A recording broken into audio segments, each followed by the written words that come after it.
Alright, I fixed the bit rate, so this should be a very smooth playback. How about that? So, had to determine what's the speed here at the Wi-Fi in order to get the bit rate correct, and I just guessed. But, hello there, I'm the Panda Photographer. You guys want to support the channel here? There's a PayPal donation link, which you don't need a PayPal account to donate, or a Vimeo. But go to my website at 646studios.com, where I have a bunch of tutorials and photography, and also my new website, ThePandaPhotographer.com, where you can actually hire me as a photographer if you ever have a birthday party, wedding, music shoot. I could be there for you.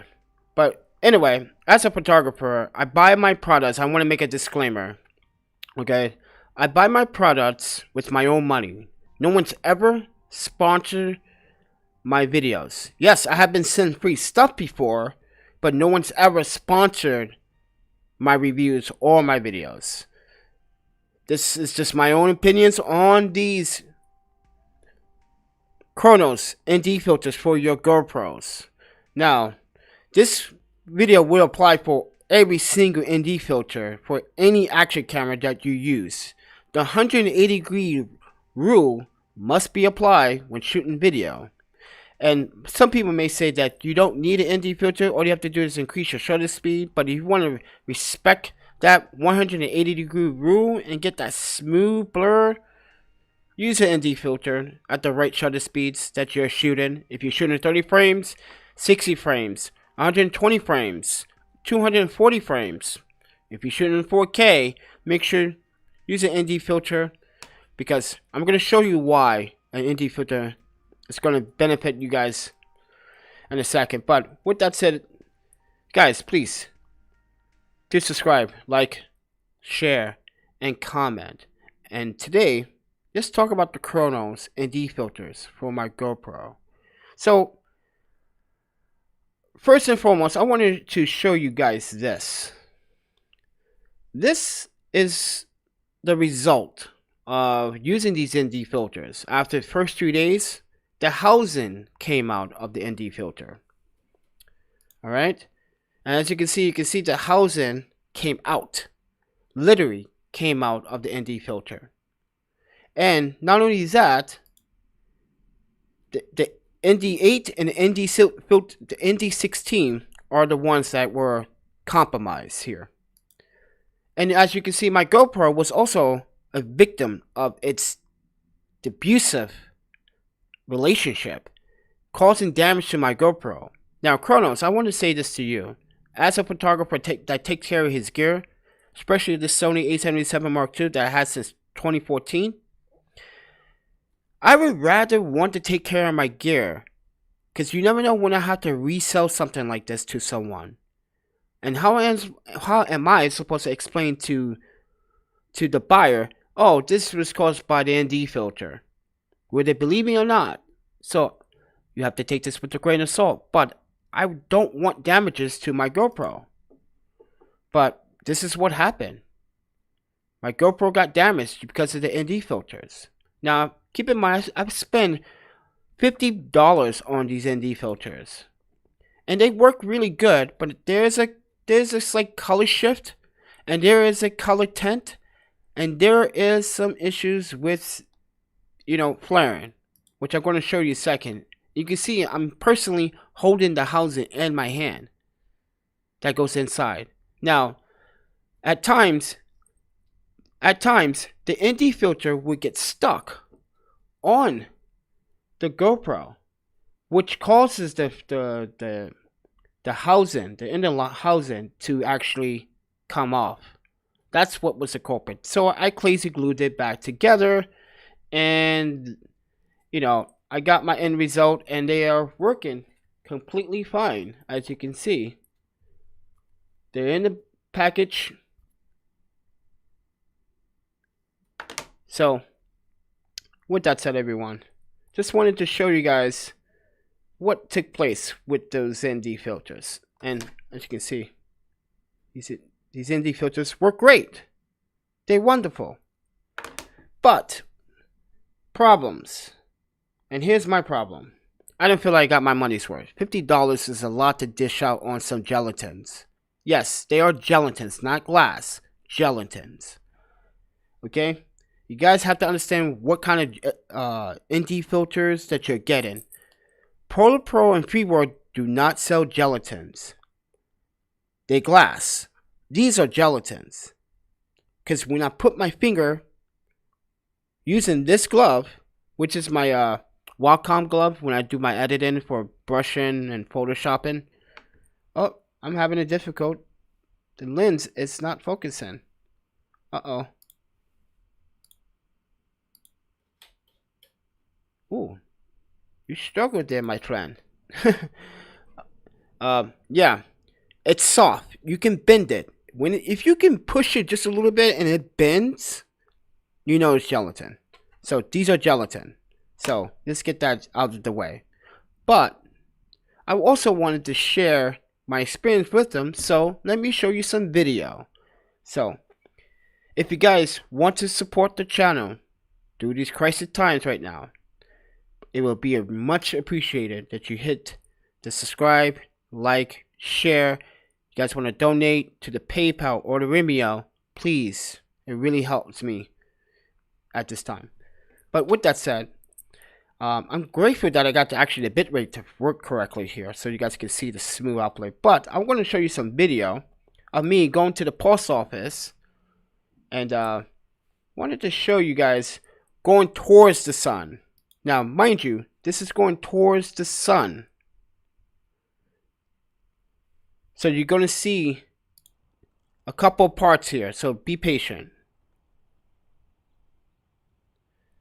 And as you can see, I'm shooting this at 2.7K at 60 frames a second. I have it at wide, so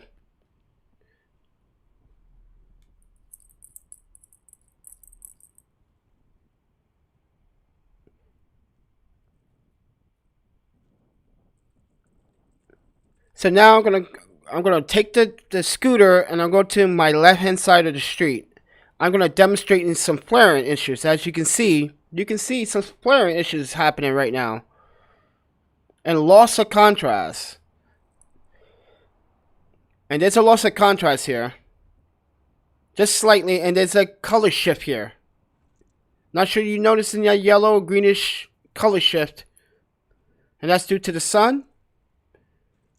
But I got better ND filters that can do better. And I saw the Pros and they are really good. That's why I'm making that investment for those ND filters for my GoPro. Because these ND filters just don't cut out. You got that little spot right there. And that spot that's in my ND filter will not go away. No matter what.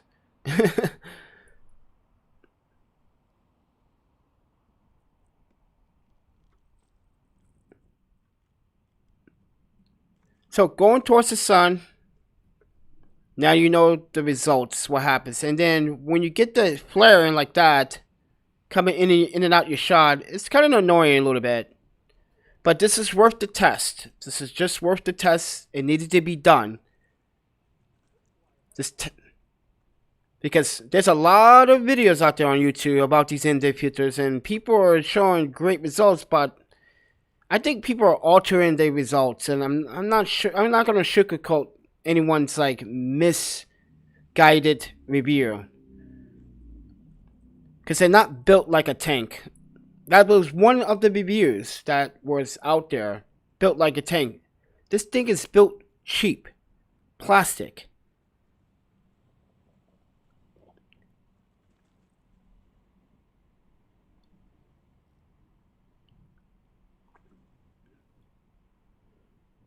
Now I'm going to make the left.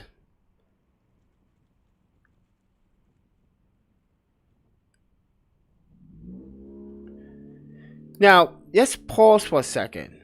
I'm using the ND8 for this shot, right? So, guys, mind you, I'm using ND8 for this shot. Now I'm going to show you a different shot when I'm using... Actually, I need to show you this shot first, before we get into anything else. Alright, I need to show you this shot first. This is round 2. Now, my back is towards the sun respecting the 180-degree rule. The blues are gorgeous at this point. Greens look very saturated, but moderate.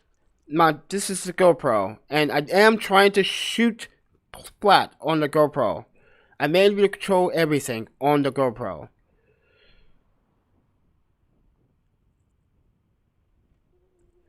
And you can see that, like, the reds look punchy, very vibrant, very saturated, but vibrant, sharp, even though not sharp enough, because I actually, like I said, I am controlling everything in the GoPro. Everything is manually controlled.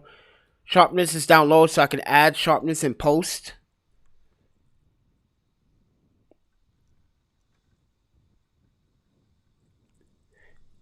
And let's back up right there.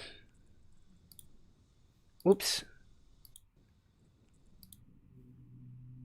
Now, this is an ND8. If I was to use an ND16, these two cards right here would have been perfectly exposed correctly. I guarantee you.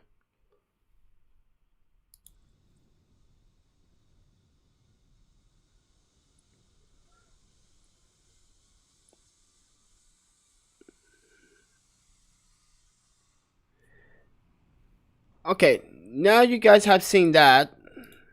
Just an example. Now, let's go downtown. Let's take you downtown. So, guys, for this experiment, yes, I had to spend money to actually get this to work.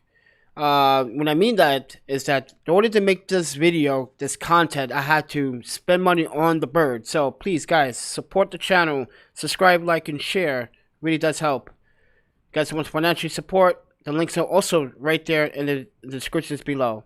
So I'm going to take you downtown, and I love how, even though there's a sun flare bothering me in my shot, I love how this looks. Wide, not too wide. Greens look great. It's a loss of contrast, and then there is a color shift here, as you can see, due to that sun. But now we're using the ND16 for this shot, and as you can see, all the white cards are perfectly exposed correctly, as I said. With the ND8, it was too overexposed, too bright. You can see those two white cards right there. The sun is hitting it hard, and they look perfectly exposed. Providence Park.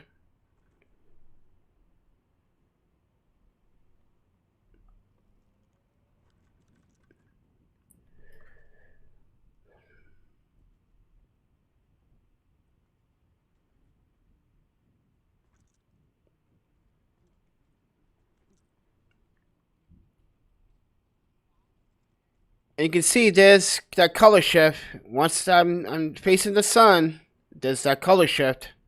Slightly there, but not too bad. It's still usable.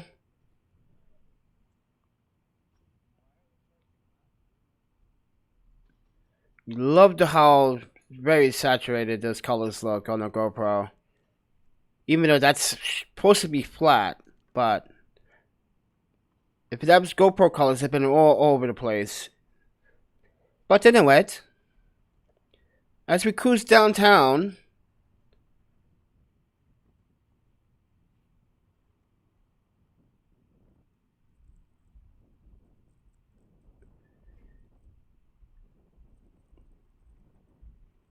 okay, right here is where you see this building here.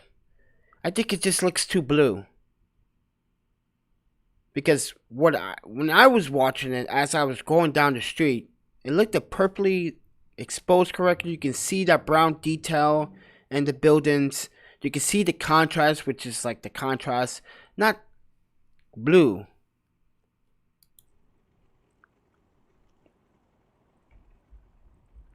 Like this building, like these two buildings here are exactly identical to each other.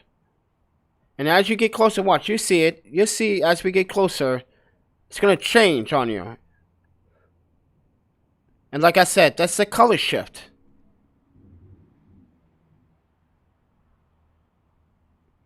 We're gonna go around.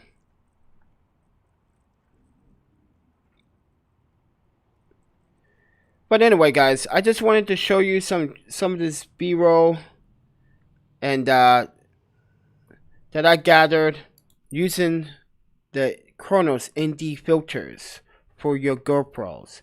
Now, for any action camera, you must, and I repeat, if you can't afford really good ones, just try to save up money for really good ones.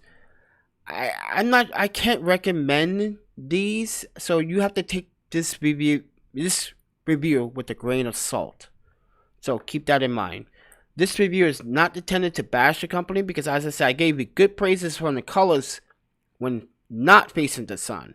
But facing the sun could be a nuisance. But Nd Filters, $50, and they made out of cheap plastic that broke within 3 days. I'm not so sure if this is worth $50. Maybe $30.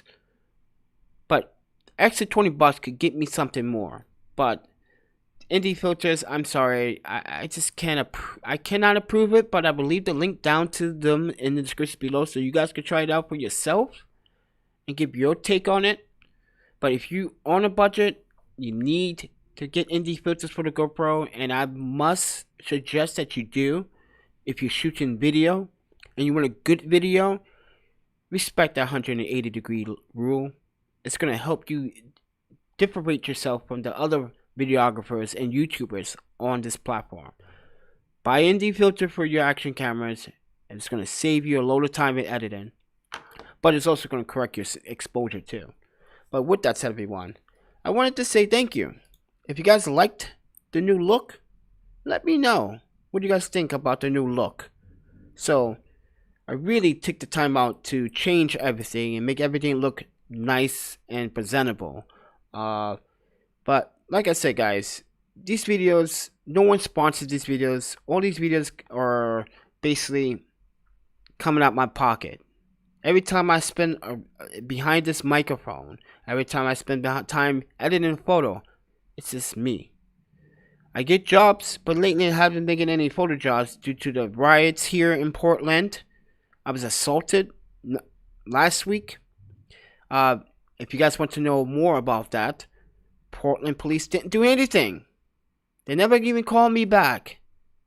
So that goes to show you that, you know, Portland has a lot of growing up to do.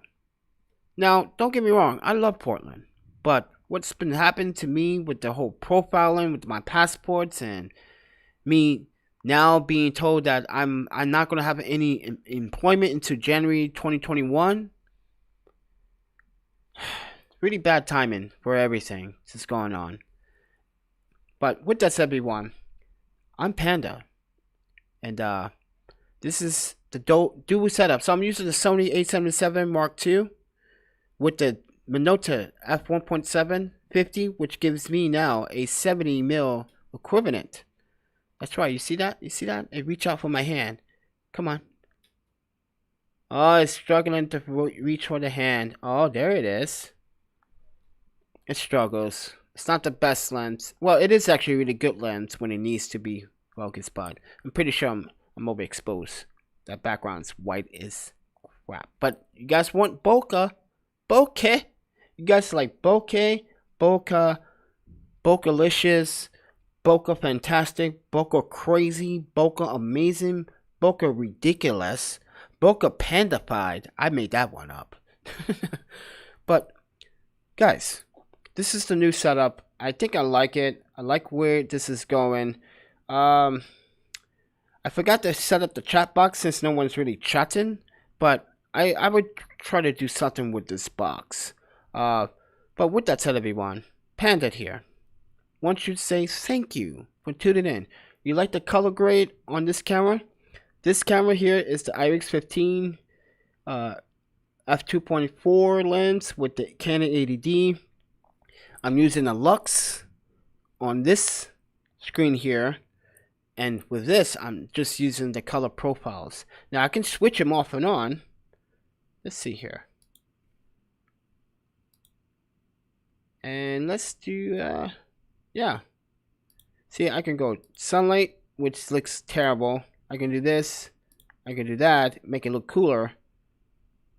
I can do a temperature fine, but then I have to increase the temperature about right about there. Seems about right. Or let's do 4,000. Let's do 4,000. Actually, let me show you what I'm doing, so you guys got a better understanding. So I'll go in here using the remote app, and I can change the color temperature and get a nice precise look. And then,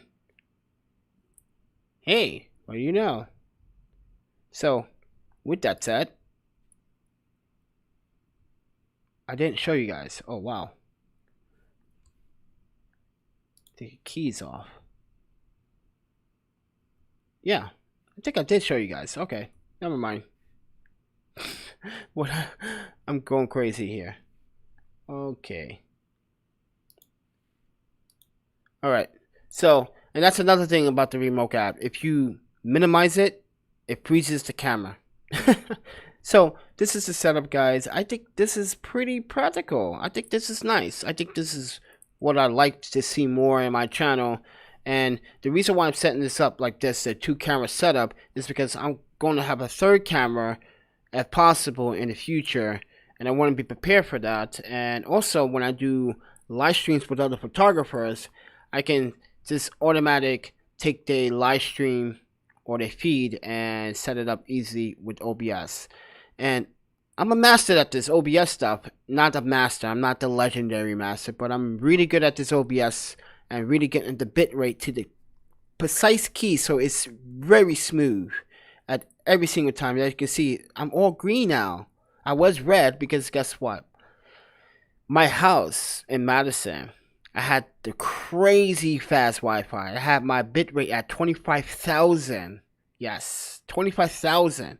Here I got the bitrate at 10,000. So, and it works. Actually, it's 10,156. Yeah, I nitpicked on the numbers, but you get what I'm saying. Like, to the number, so it stays smooth every single time I do a live stream here. But with that said, everyone, it's been cool, right? It looks nice, right? Chicka chicka bow bow. But anyway, GoPro, best and worst of 2020 for this little device.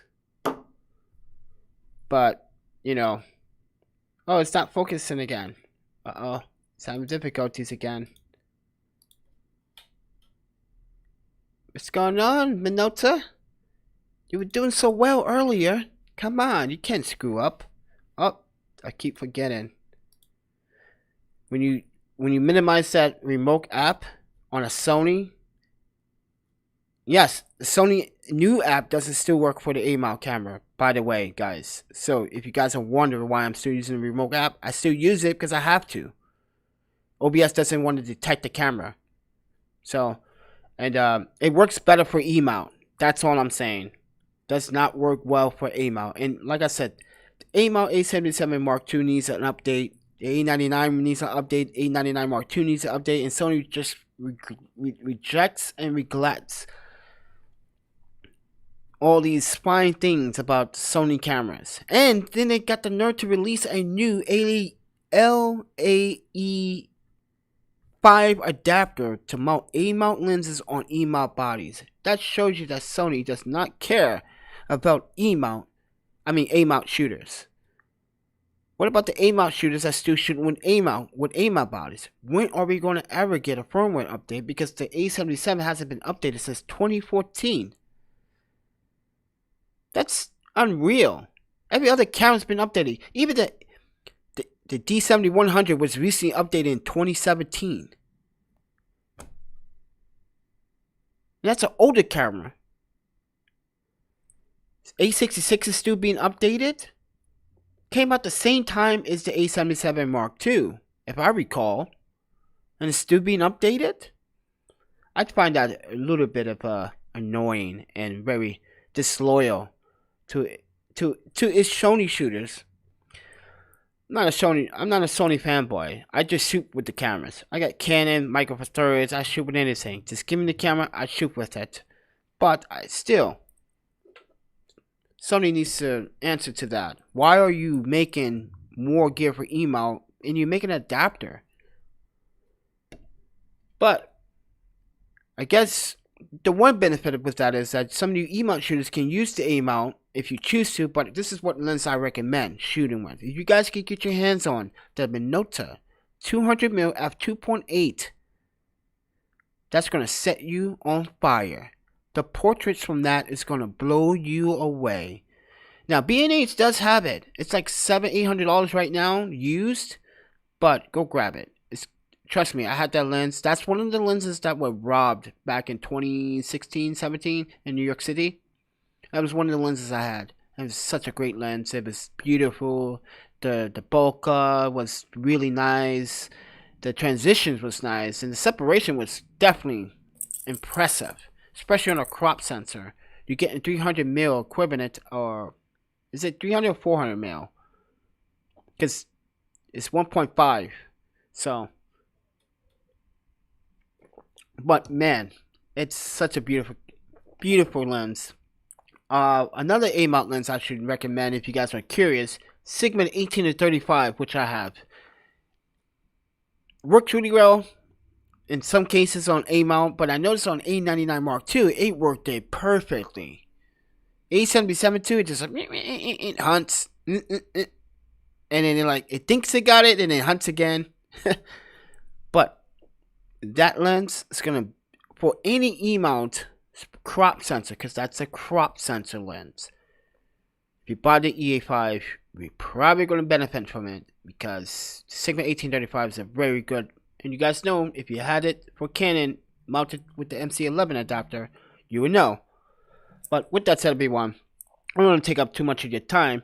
But like I said, hope you liked the live stream. Hope this is benefit you guys on the Chronos Nd Filters that I got. Yeah, so with that said, everyone, thank you for watching. So eat, sleep, videography, photography, and repeat. And I will see you guys in the next video. You guys take care of yourselves, alright? Happy shooting.